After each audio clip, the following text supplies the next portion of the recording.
In a scathing observation, the Kerala High Court has observed there is no doubt that the Social Democratic Party of India and Popular Front of India are extremist organizations indulging in serious acts of violence.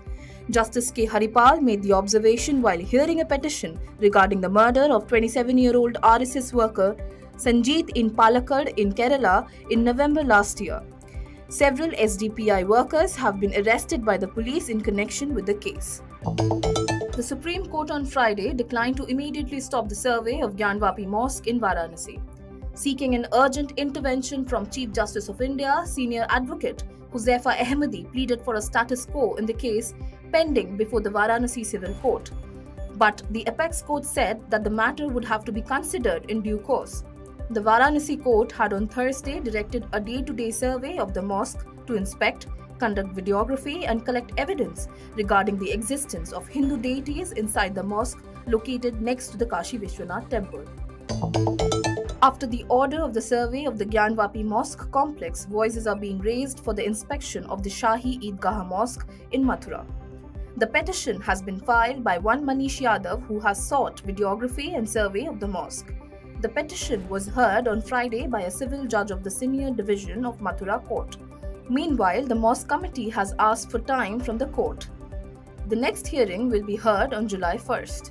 Notably, the Allahabad High Court on Thursday had granted a 4-month time period to a Mathura court for redressal of all cases in the Krishna Janmabhoomi Shahi Eidgah Mosque dispute case. India has reiterated its stand for diplomacy amid the Ukraine conflict and has said that humanitarian measures should not be politicized.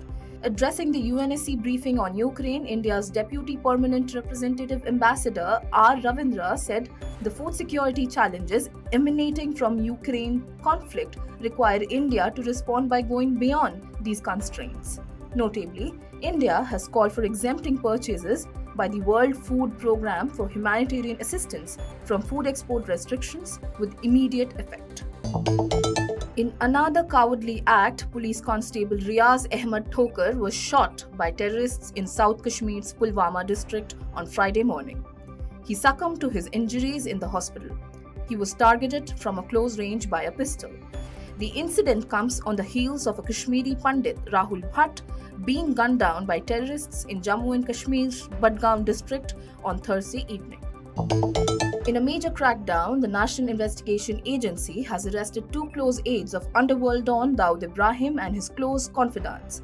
They are Arif Abu Bakr Sheikh and Shabir Abu Bakr Sheikh. The development comes days after the NIA conducted raids at multiple locations in Mumbai in connection with matters related to Dawood Ibrahim and Mumbai-based Hawala operators.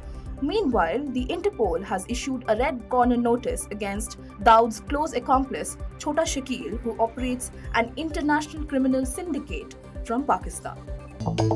India's industrial production rose 1.9% in March 2002 according to the Index of Industrial Production data released by the National Statistical Office. The manufacturing sector's output grew 0.9% in March and the electricity production grew at the rate of 6.1%. Meanwhile, during 2021-22, the IIP grew 11.3% as against an 8.4% contraction in 2020-21.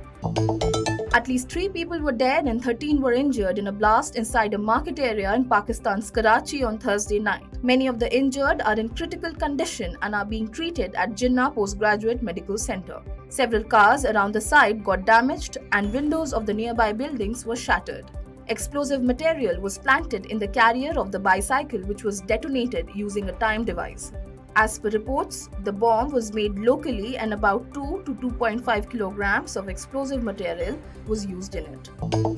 The National Investigation Agency has filed a charge sheet against 11 persons, including a BSF officer, in a case of pilferage of arms and ammunition and supplying them to terrorist organization in Jharkhand. The charge sheet has been filed before the special NIA court under various sections of IPC, Arms Act and UAPA.